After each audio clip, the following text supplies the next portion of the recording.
If this was to be Sean Dyche's last game as Burnley manager, he leaves them hovering just outside the Champions League places and presumably with the best wishes of everyone.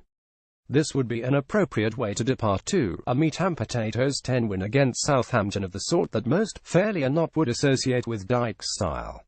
Substitute Sam Vokes got the only goal, another apt detail because he was on the pitch as part of an astute tactical switch by Dyche, an aspect of his make-up that doesn't get enough attention.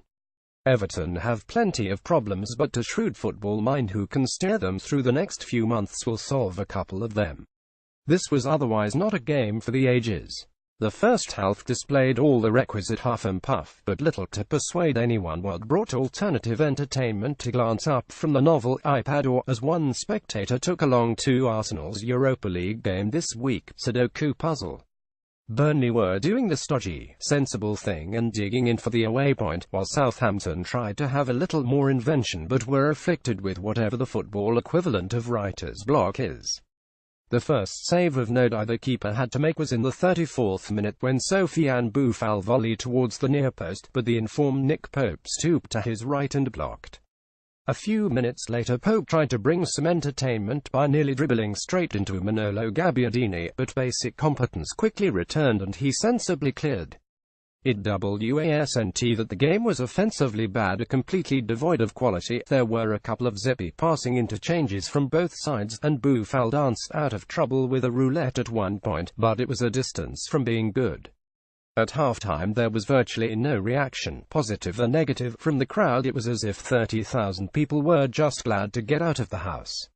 The game existed, but little more could be said either way. After the break things perked up a little. Southampton attacked and Burnley defended stoutly, no more so than Pope, who, after flapping a little at a corner, brilliantly saved as Maya Yoshida spun on the second ball to send a half volley towards the top corner.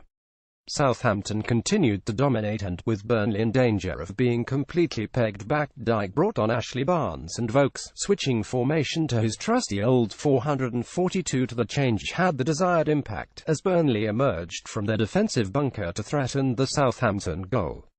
The Southampton manager, Mauricio Pellegrino, responded by making his own attacking changes, introducing forwards Charlie Austin and Shane Long, the latter coming on for Dusan Tadic, whose departure was greeted with some glee by the home support.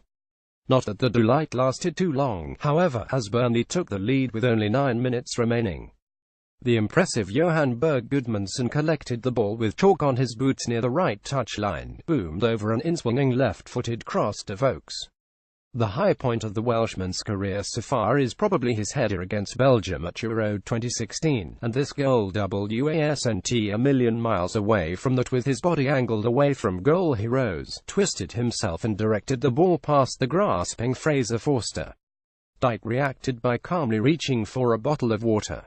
At the final whistle he strode onto the pitch, applauded the travelling support for perhaps a touch longer than usual. Read into that what you will.